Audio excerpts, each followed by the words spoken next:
Kenichi is a solitary, middle-aged office worker trapped in the monotony of a dead-end desk job. On a seemingly ordinary workday, he overdoes it on his go-to-energy drink, leading to his collapse and loss of consciousness. This alarming health incident becomes the wake-up call he desperately needed to make a drastic change. He decides to quit his job and leave his old life behind, relocating to the countryside to embrace a dull, simple existence as a farmer, settling in an unattractive cabin. One quiet afternoon, as he's in the middle of preparing lunch, something completely unexpected occurs. He's abruptly transported to an expansive, unfamiliar forest, feeling bewildered and uneasy. Kenichi scans his surroundings, his heart racing when his eyes fall upon the skeleton of an ancient knight, its armor pierced by a sword still lodged in its chest. Overwhelmed and alarmed, Kenichi glances around, trying to process his predicament and wondering how he's ever going to get out of this bizarre situation. Then, remembering an anime he once watched where the protagonist used a status bar in a similar scenario, he decides to try the same thing. To his amazement, a glowing status screen appears, displaying all his current stats. This is the moment Kenichi realizes he's in another world. Kenichi quickly adapts to the system, learning how it works. He discovers it allows him to store and retrieve items effortlessly, a feature he finds incredibly useful. Moments later, hunger strikes. The system offers him the option to buy food and water, but it comes at a price he can't afford since he's broke. Frustrated, he wonders what to do next. Kenichi soon stumbles upon the system's trading feature, allowing him to exchange valuable items for supplies. However, he quickly realizes there's nothing in his immediate surroundings to offer for trade. His gaze shifts back to the knight's skeleton, and his eyes lock onto the sword lodged in its chest. With no other options, he decides to use the sword for a trade. The system accepts the weapon, granting him 2 cartons of milk and some bread in return. After satisfying his hunger, Kenichi uses the leftover trade points to buy a shovel. With it, he carefully buries the knight's remains, offering a prayer of gratitude for the meal and the sword that helped him survive. Next, he buys a bike and begins exploring the area, knowing he needs to find a settlement and earn money quickly. Kenichi spends the rest of the day gathering items and trades them in for food and utensils. As night falls, he prepares a curry meal, ready to finally enjoy it, when a pack of black forest foxes starts creeping toward him. Fear grips him as he scrambles for a solution. Searching through his system, the only thing he can find is a box of fireworks. He throws them at the foxes, but they don't work. Panicking, he keeps looking until he discovers a slingshot with unlimited ammo. He fires a few shots, successfully scaring off the foxes. Relieved but shaken, Kenichi jumps on his bike and gets the hell out of there as fast as he can. The next morning, Kenichi finds himself at the edge of the forest, mentally preparing to face whatever challenges this strange new world has in store. Determined to find a way out, he resumes exploring the area. Using his system, he decides to purchase a stepladder and a pair of binoculars. Climbing up with the ladder, he scans the horizon through the binoculars and spots the walls of a city in the distance. This sight fills him with a glimmer of hope, as he believes reaching the city might provide him with an opportunity to earn money and start figuring things out. With newfound determination, Kenichi pushes his way through the dense weeds, moving as quickly as he can toward the city. Along the way, Kenichi reaches a crossroad and narrowly avoids being hit by a speeding carriage. The carriage stops in front of him, belonging to a young, blonde-haired merchant named Fayu, who feels bad about the near accident. Noticing the heavy rain,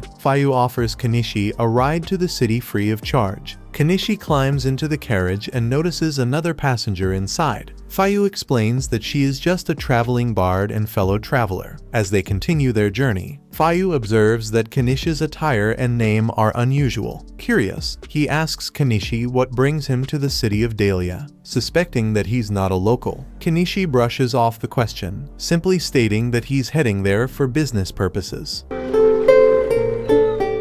Before long, they reach the city gates. Kenichi lends Fayu a hand unloading boxes from the carriage, and in return, Fayu hands him a small pouch as payment for the ride. Curious, Kenichi opens the pouch and discovers it's filled with pepper. His expression turns serious as Fayu cautions him about openly carrying spices. Fayu explains that the Spice Syndicate holds a strict monopoly over spices, making it risky to possess them without proper connections. Despite the warning, Fayu offers to buy the pepper from Kenichi, but Kenichi insists on gifting it to him. Fayu, however, refuses, stating that as a merchant, he's happy to get things cheaply but won't take anything for free. After handing Kenichi 3 silver pieces in exchange for the pepper, Fayu climbs back onto his carriage and continues on his way. Kenichi looks at the silver coins in disbelief. Realizing how much they're worth in yen, he's shocked by their value and feels a newfound sense of fortune. With money in hand, his next priority is finding a place to sleep. He heads to an inn, where he meets the attendant, a woman named Azalea. She greets him and guides him to the service counter, explaining the available rooms and payment methods. After paying for a room, Azalea asks Kenichi to write his name in the guest register. It's at this moment that he realizes he doesn't know how to read or write in this world's language. Feeling embarrassed, Kenichi explains his predicament to Azalea. She listens carefully before offering a word of caution, pointing out that the Merchants Guild will never accept him as a registered merchant if he struggles with fundamental skills like reading and writing. Kenichi quickly clarifies that he's fully capable of reading, writing, and even performing mathematical calculations, but he admits he cannot do so in this nation's writing system. To verify his claim, Azalea decides to test him with a math question.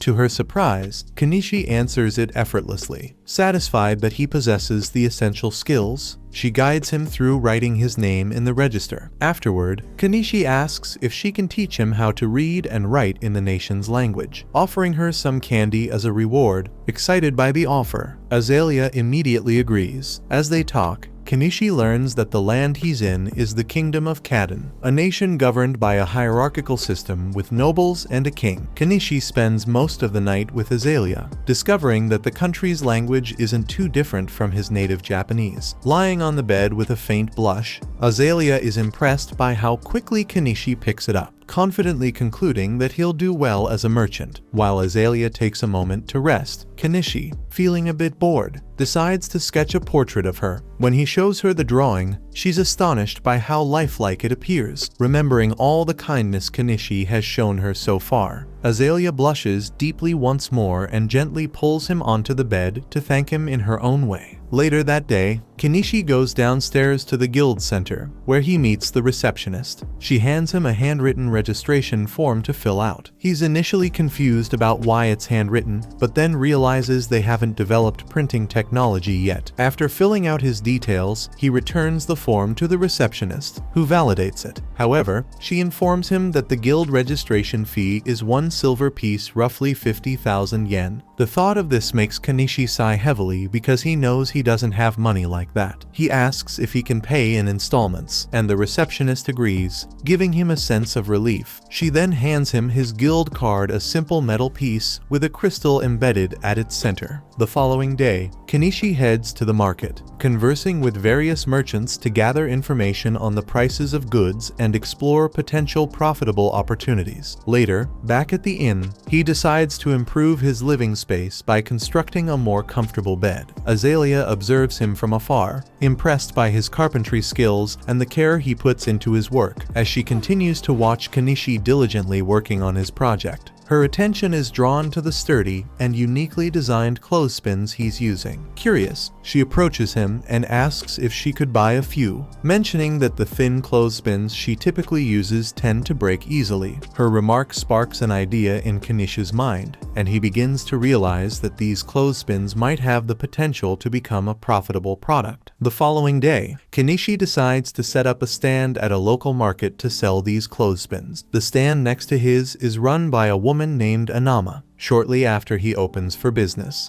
Anama comes over to buy a few clothespins from him. Kenichi seems surprised by her interest, but Anama casually tells him there's no rule against stand neighbors buying from each other. With this interaction, they exchange introductions and strike up an acquaintance. Kanish's clothespin business quickly turns into a massive success. On his very first day, he attracts a constant flow of customers. Much to his excitement, Anama shares in his joy, thanking him for the boost in foot traffic, as the crowd drawn to his stand has also brought more customers her way. Later, Kanishi takes some time to review his earnings. To his amazement, he discovers he's made a profit equivalent to over 15,000 yen in just one day, a considerable sum by the local standards. This achievement solidifies his belief that selling clothespins alone could provide him with a steady and sustainable livelihood. Just as he finishes his calculations, another customer approaches his stand, a tall blonde man with a sword on his hip, giving off the impression of someone important. The man browses the stand and eventually asks if Kanishi has any knives suitable for battle. Kanishi shows him a finely crafted blade, which the man inspects closely. Though it's a pristine weapon, something about it doesn't feel right. It's too short for his needs. The blonde man asks if Kanishi has anything larger. Kanishi nods and presents him with a tall broadsword. The man is immediately impressed, marveling at the quality and craftsmanship of the blade. He's eager to purchase it and asks for the price. Kanishi quotes 1 gold piece, but the blonde man hesitates, clearly feeling the price is steep. Despite this, he finds the sword so beautiful that he can't let it go. Their conversation is suddenly interrupted when a purple-haired catgirl appears out of nowhere and licks Kanishi's face. Startled by the unexpected gesture, Kanishi stumbles backward and falls to the ground. Noticing his shocked reaction, the blonde man observes silently for a moment before realizing that Kanishi has likely never encountered beastfolk before. He calmly explains to Kanishi that beings like the catgirl are a normal part of this world. Moments later, more beastfolk arrive and apologize for their sister's impulsive behavior. One of them climbs onto Kanishi's stand, grabs the cloth draped over it, and enthusiastically announces their intent to buy it. Kanishi initially tells them the cloth isn't for sale, but reconsiders upon seeing an opportunity to make money. He decides to sell the cloth for 9 pieces of copper, including a discount of 1 copper piece. The beastfolk, however, don't have the exact amount. Kanishi assures them it's fine and calculates the change they're owed. The beastfolk look at him suspiciously, unsure if they can trust his math. Just as tensions rise, the blonde man speaks up, confirming that Kanishi's calculations are accurate. Satisfied, the beastfolk hand over the money, take their cloth, and leave. The beastfolk aren't known to be the brightest when it comes to calculations, so it makes sense. The blonde man, impressed by Kanishi's honesty and ingenuity, ultimately decides to purchase the sword after all. Elsewhere in the city, a maid who purchased Kanishi's clothespins shows them to her master, Primula. Intrigued, Margaret asks if they could be used in the mansion, pointing out how much easier they would make the maid's chores. Primula agrees enthusiastically, suggesting they purchase more the following day. Taking the idea further, she envisions selling the clothespins through her own company, recognizing them as a potential gold mine. Excited by the opportunity, she rushes off to seek her father's permission to move forward with the plan. That evening, Kanishi is taking a bath by the well, wishing he could have a warm bath, but those haven't been invented yet. He decides he's going to have to make one himself. Looking through the store if there's anything he could use to make the hot bath, and he happens to find a barrel for sale and intends to fill it with water and put it over a fire so he can experience a hot bath again. If his idea works out, he thinks he might be able to make some profit from it. That aside, Kanishi has been benefiting a lot from his online store screen, but he has no idea how it actually works or how the packages even get to him in the first. Unsure if they can trust his math. Just as tensions rise, the blonde man speaks up, confirming that Kanishi's calculations are accurate. Satisfied, the beastfolk hand over the money, take their cloth, and leave. The beastfolk aren't known to be the brightest when it comes to calculations, so it makes sense. The blonde man, impressed by Kanishi's honesty and ingenuity, ultimately decides to purchase the sword after all. Elsewhere in the city, a maid who purchased Kanishi's clothespins shows them to her master, Primula. Intrigued, Margaret asks if they could be used in the mansion, pointing out how much easier they would make the maid's chores. Primula agrees enthusiastically, enthusiastically, suggesting they purchase more the following day. Taking the idea further, she envisions selling the clothespins through her own company. Recognizing them as a potential gold mine, excited by the opportunity, she rushes off to seek her father's permission to move forward with the plan. That evening, Kenichi is taking a bath by the well, wishing he could have a warm bath, but those haven't been invented yet. He decides he's going to have to make one himself. Looking through the store if there's anything he could use to make the hot bath, and he happens to find a barrel for sale and intends to fill it with water and put it over a fire so he can experience a hot bath again. If his idea works out, he thinks he might be able to make some profit from it. That aside, Kenichi has been benefiting a lot from his online store screen, but he has no idea how it actually works or how the packages even get to him in the first place. Honestly, it feels almost too good to be true, and Kenichi can't shake the worry that it might eventually demand his soul as payment. While his success with the clothespins has been encouraging, he finds himself pondering what new product he could develop to achieve similar results. However, no fresh ideas come to him. Frustrated, he gazes at the ceiling, his thoughts drifting to the bigger questions. For now, there's no point in dwelling on it, so Kenichi decides to call it a night and get some sleep. Meanwhile, deep within the forest, a young girl named Anemone is on the run.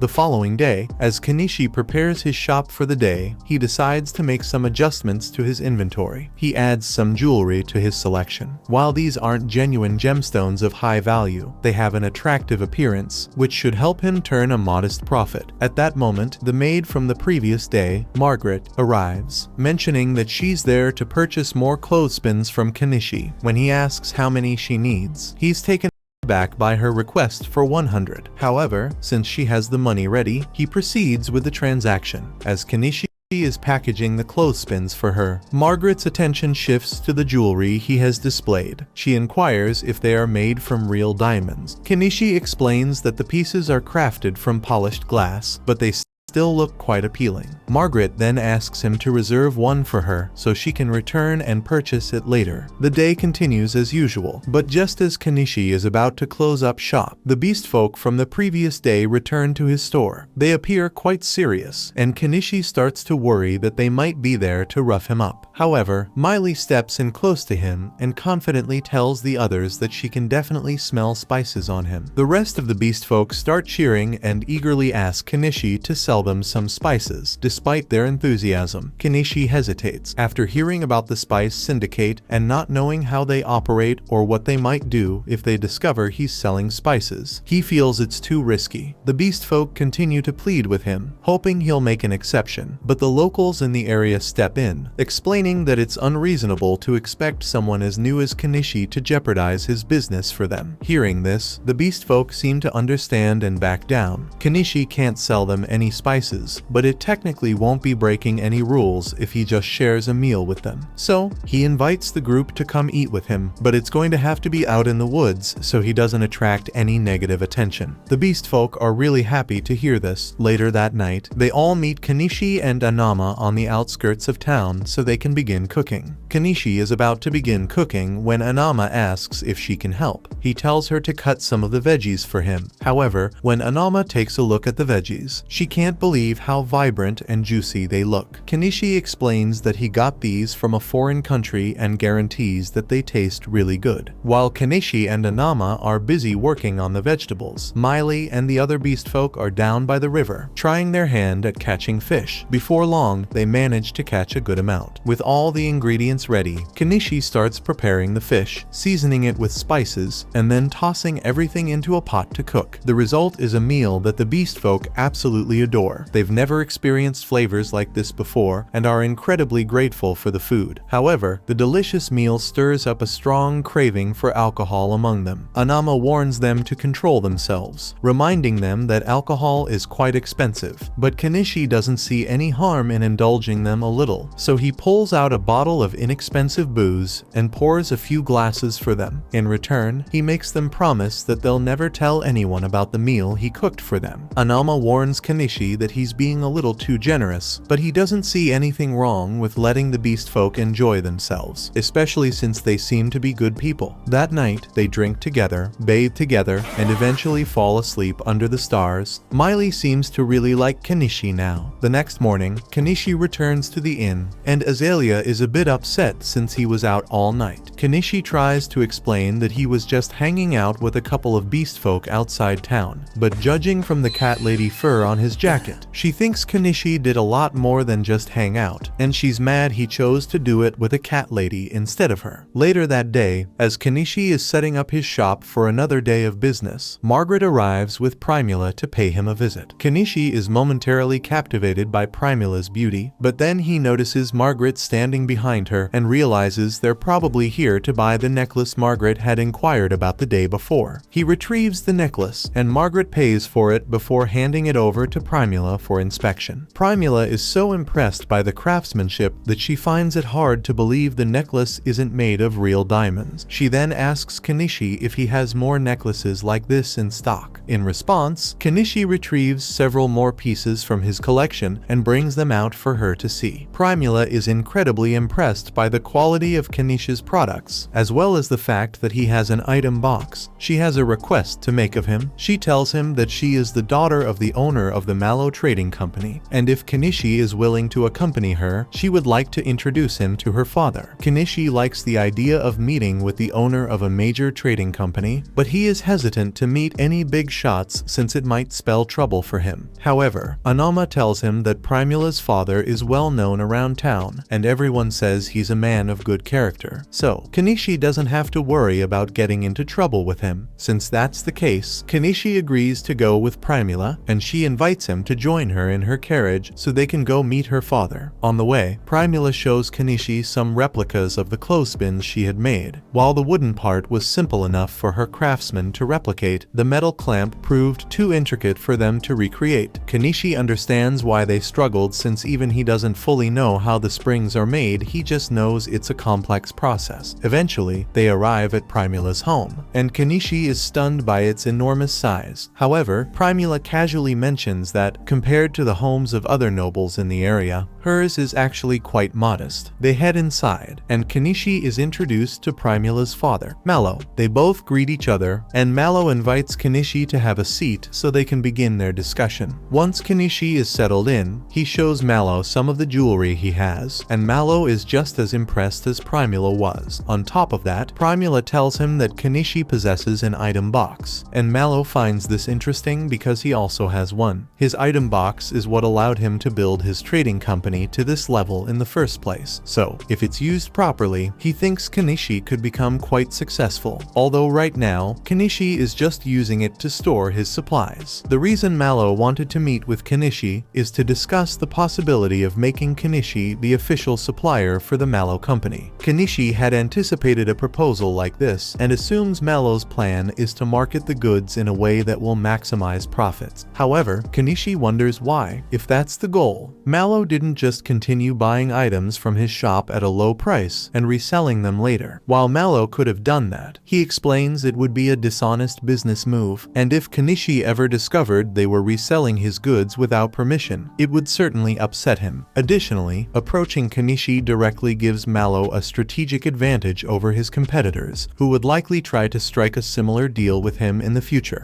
With that being said, Mallow would like to begin their partnership negotiations and offers to pay Kenichi 50% of the retail price for his goods. Kenichi could push for a better deal, but he's honestly okay with this since he's already making a ridiculous amount of profit from his online store. So, he accepts Mallow's offer and the two shake hands on it. He officially signs the supply contract, and the first few items he supplies Mallow with earn him over 1 million yen worth of coins. However, when Primula sees all the beautiful jewels Kenichi has in stock, she falls in love with them and asks her father if she can just buy these ones from Kenichi for herself. Mallow sees no problem with that, so Primula offers to pay him 10 gold coins for them, which is equivalent to 2 million yen. For the the first time since he got here, Kenichi has an 8-figure bank balance. Since things are going so well for him, Kenichi decides it's time to start setting up his peaceful life and purchases a house from his store. The following day, he leaves the city walls and ventures into the forest to find a suitable spot for his new home. Before heading out, he mentioned his plan to Azalea,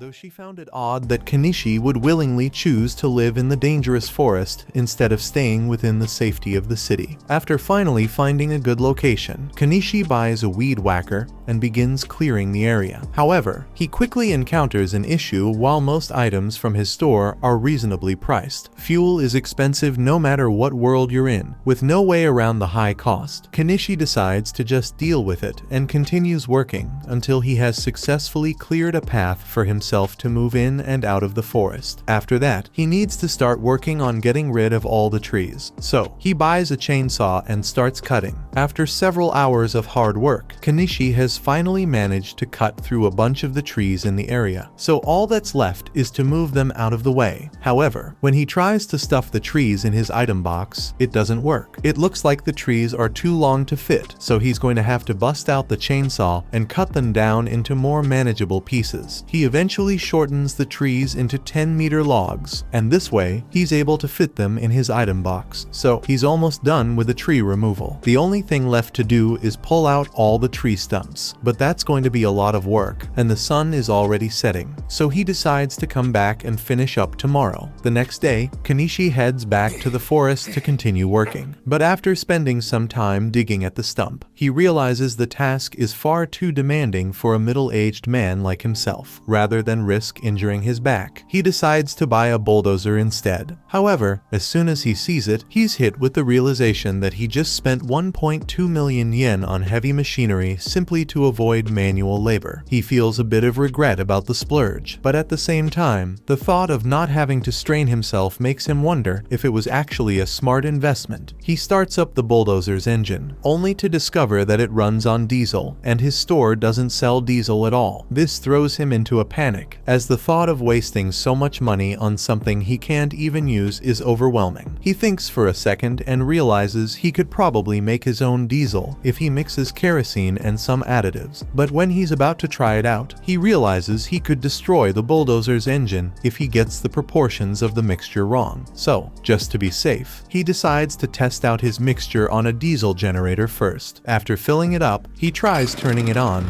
and it seems to work fine, so he knows his homemade diesel will work with the bulldozer. He intends to return tomorrow to finish the job. In the meantime, he needs to do something about all the bugs out here. So, the next day, he decides to head to a local magic shop to buy some bug-repellent magic stones. As Kenichi steps into the shop, the wizard who owns it greets him and asks where he's from. Noting that he hasn't seen him around before, Kenichi explains that he's a foreigner who recently opened a shop in town and has come by to purchase some bug-repellent stones. The wizard informs him that the stones cost 3 silver coins, which is quite pricey. Hoping to negotiate, Kenichi offers the wizard 2 oranges in exchange for lowering the price. Since the wizard has never seen oranges before, he assumes they must be a rare and exotic fruit and agrees to give Kenichi a discount because of the trade. Later that day, Kenichi has a conversation with Inama, who mentions that the wizard is incredibly knowledgeable and someone worth having as a friend, essentially the complete opposite of the wanted criminal Shaga, whose posters are displayed all over town. As the leader of a notorious bandit group, Shaga has a substantial bounty on his head. That very night, he orchestrates a raid on a carriage transporting slaves, leaving everyone wondering what he plans to do with them. The following day, Kenichi returns to the forest, eager to finally put his bulldozer to use. Any regrets about the purchase vanish as he realizes how much easier it's making his work, and it's surprisingly fun to operate. With this, nothing stands in the way of his dream of living a peaceful life in the woods.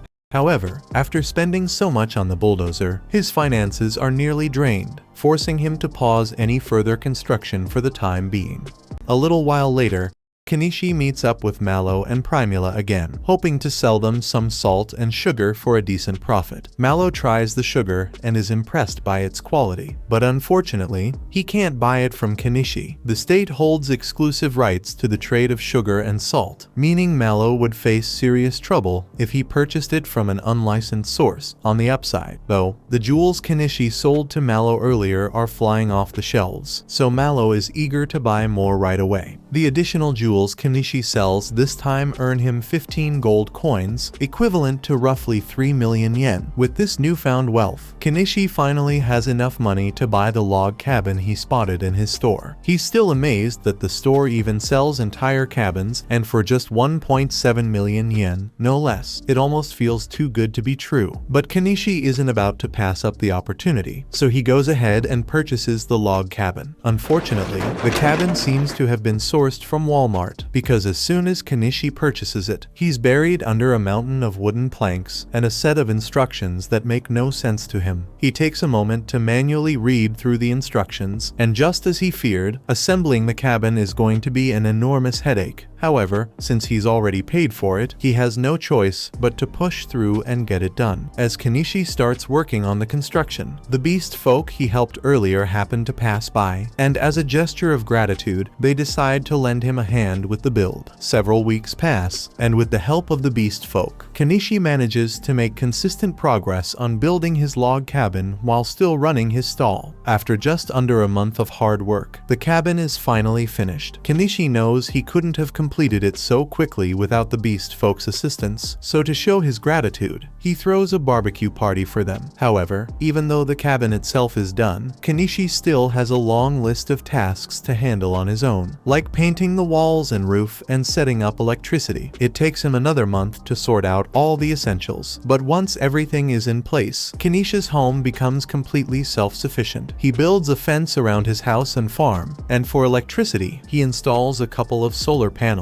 With his dream home finally complete, the first thing Kenichi does to celebrate is enjoy a nice warm bath, though he still needs to figure out how to install indoor plumbing, as it took several bike trips to fill up the bath. The next morning, Kenichi heads to the inn to let Azalea know that he's finished building his forest cabin and won't be staying at the inn anymore. Azalea is a bit surprised, as she didn't think Kenichi was serious when he mentioned wanting to build a house in the forest. Still, she's happy for him and proud that he achieved one of his goals, even if it means she won't get to see him as often anymore. The following day, Kenichi wakes up in his cabin, and with the weather being so beautiful, he decides to head out and take photos of the local flowers. However, his peaceful outing is abruptly interrupted when an arrow whizzes past him, nearly hitting him. Startled, Kenichi tumbles off his bike, but the attack doesn't stop. More arrows are fired, forcing him to take cover behind a tree. The culprits turn out to be a group of new beast folk living in the forest. They explain that they were out hunting and instinctively attacked him, mistaking him for a threat. However, even after realizing that Kenichi is the human who built a cabin in the forest, they remain hostile and decide to kill him anyway. Kenichi has no idea why these beast folk are attacking him, but he's not about to sit back and let them do as they please. He reaches into his inventory, pulls out his slingshot, and fires back.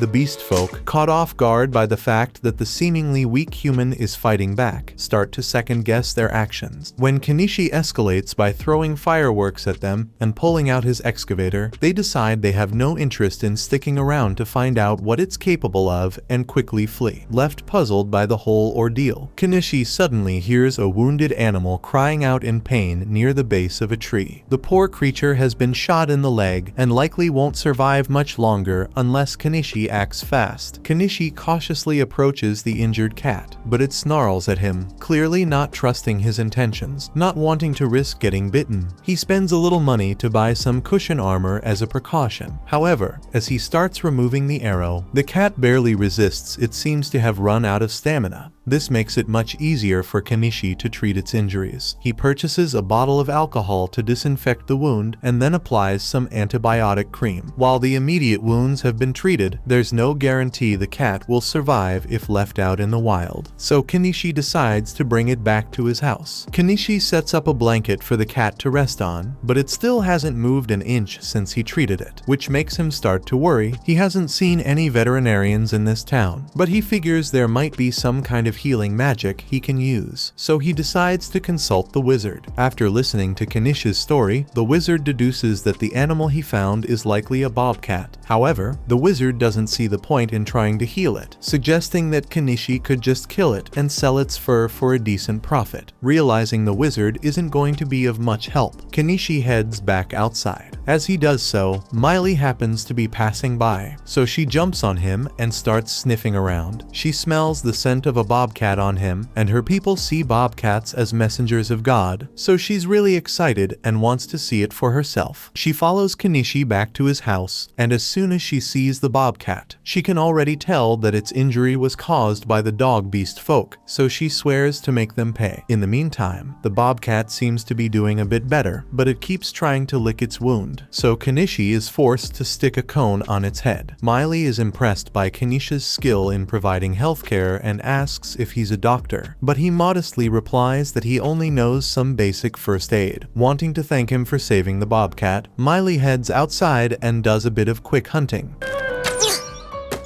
bringing back some bird meat as a gift. Kenichi grills it for their dinner, and after they eat, Miley, feeling exhausted, asks if she can stay the night. Kenichi questions whether it's okay for her to abandon her work to stay, but Miley insists that she's more concerned about the bobcat than her responsibilities at the moment. Kenichi agrees to let her stay, but since he only has one bed, Miley suggests they share it. Later that night, Miley somehow ends up on top of Kenichi. A few days later, the cat is looking much healthier, so Kenichi decides it's time to start working on his farm. While he can easily purchase the seedlings and tools he needs, the issue of water still poses a challenge. Running down to the river every time he needs to water his crops would be far too inconvenient. His first thought is to construct a well with a pump, but he decides to leave that task for another day since he's too exhausted to tackle it now. That night, he heads to bed, only to wake up the next morning to the bobcat jumping on his stomach. Although it's a bit painful, Kenichi is glad to see the bobcat so full of energy. Feeling confident in its recovery, he removes its cone and releases it back into the wild to live freely. Now back to that well matter. Kenichi decides to take a few days off from running his stall so he can get to work on it. He drills a hole in the ground and installs an electric pump, so he now has access to fresh water whenever he needs it. To celebrate, he starts filling up his bath so he can take a soak, but all of a sudden, he hears Primula call out to him. He's surprised to see her here, so Primula explains that he didn't open his shop today, so she got a little worried, and Miley told her about his log cabin, so she decided to visit him. She's impressed that Kenichi was able to build all of this on his own, but then she notices the giant excavator next to his house, so she asks him about it. Kenichi doesn't want to have to explain how that thing works, so he just says it's his summon familiar to keep it simple. Primula totally believes him, but now she thinks Kenichi can do magic, so he asks her to keep this a secret when she gets back home. At this time of day, the city gates are likely already closed, meaning Primula won't be able to return home. She's fully aware of that, which is why she plans to spend the night at Kenichi's place. Even when Kenichi points out that he only has one bed, she insists that it's not an issue. Noticing the barrel behind him, she asks what it's for, and Kenichi explains that it's a hot bath. Excited by the idea, Primula asks if she can try it out. By nightfall, Kenichi heats up the bath, and Primula eagerly gets in, enjoying the soothing warmth. However, being out in the middle of the woods starts to make her feel uneasy, so she calls out to Kenichi. He reassures her that he's sitting just on the other side of the wall, but Primula says she'd feel more comfortable if she could see him face to face. After finishing her bath, Kenichi hands Primula a bathrobe to change into. She falls in love with how warm and cozy it feels and immediately asks if she can buy it from him. Kenichi initially says it's not for sale, but after her persistent pleading, he agrees to sell her a couple of bathrobes. Later, he gives her a nightgown to wear for bed, and Primula is amazed by the variety of high-quality items Kenichi has in his possession. She confidently tells him that he could easily become the greatest merchant in the kingdom if he set his mind to it. However, Kenichi explains that he has no interest in such an ambition, as it would only attract unwanted attention from the local nobles and create unnecessary trouble. All he wants is to live a peaceful life and earn enough money to stay comfortable. Hearing this, Primula promises to do whatever she can to help him maintain his quiet, simple lifestyle. A little while later, they go to bed, but Kenichi doesn't want a repeat of what happened with Miley, so he decides to just buy a second bed for Primula for the night to avoid any funny business. Meanwhile, over in the outlaws' camp, Shaga seems to have received a job from someone really important, so this could spell trouble in the future. The next morning, Kenichi takes Primula back home, and while he's there, he decides to talk with Mallow about those bathrobes Primula asked about. Mallow is intrigued by the strange fabric, so he thinks it will sell really well. And since they are on the topic, Kenichi decides to bring up the possibility of selling something a little more spicy. Primula certainly seems interested, but Mallow shuts that idea down immediately. Just then, Margaret enters the room to deliver the ledgers Mallow had requested. Noticing Kenichi's curiosity, Mallow explains that he's in the middle of rewriting the old ledgers because the Empire recently introduced a brilliant new system for tracking sales, double-entry bookkeeping. Kenichi is stunned, as the double-entry system was a standard practice back in Japan. This reminds him of something Mallow had mentioned earlier about the Empire's rapid growth being driven by the inventions of a certain man. As it happens, Mallow was just about to test one of this man's latest inventions, which, to Kenichi's surprise, turns out to be a pitcher pump. This revelation only heightens Kenichi's suspicions, creating something as advanced as a pitcher pump would require prior knowledge, strongly suggesting that someone else from Japan may have been sent to this world. Kenichi feels slightly uneasy, realizing he might have competition. Over the next few days, Primula makes occasional visits to Kenichi and often spends the night at his place. However, tonight is different. She's leaving for a supply run tomorrow and won't be able to visit for a while. Before she leaves, she asks Kenichi if he still has that spicy nightgown because she'd like to buy it from him. Curious, Kenichi jokingly asks if she's trying to seduce someone, and to his surprise, Primula admits that the person she's after is him. Kenichi is caught off guard and doesn't know how to respond. He doesn't feel it's appropriate to have that kind of relationship with Primula, especially since he's friends with Mallow, and he doubts Mallow would approve of Primula pursuing an older man like him. However, Primula assures him that she already has her father's blessing, so that won't be an issue. Even so, Kenichi feels overwhelmed with everything going on in his life and tells Primula he isn't ready for a relationship right now, asking if she would be willing to put the conversation on hold. Primula agrees, but makes one request: she wants to share the same bed with Kenichi at least once before she leaves, even if it's just to sleep beside him. The next morning, Kenichi gets an unexpected visit from a knight, who turns out to be the same man he sold a sword to previously. His name is Norseball, and he explains that he was sent to investigate reports of a strange old man living in the woods. However, since he already knows Kenichi, he assures him that he can report back that there's nothing suspicious going on here. Before departing, Norseball shares some intriguing news. There's a mage in the Empire who invented a remarkable condiment called mayonnaise and somehow managed to defeat a dragon with it. Kenichi immediately suspects that this mysterious mage must also be someone from Japan. With the sheer accomplishments of this individual, Kenichi can't help but feel a bit outclassed. Watch this next video on screen and subscribe to not miss next part.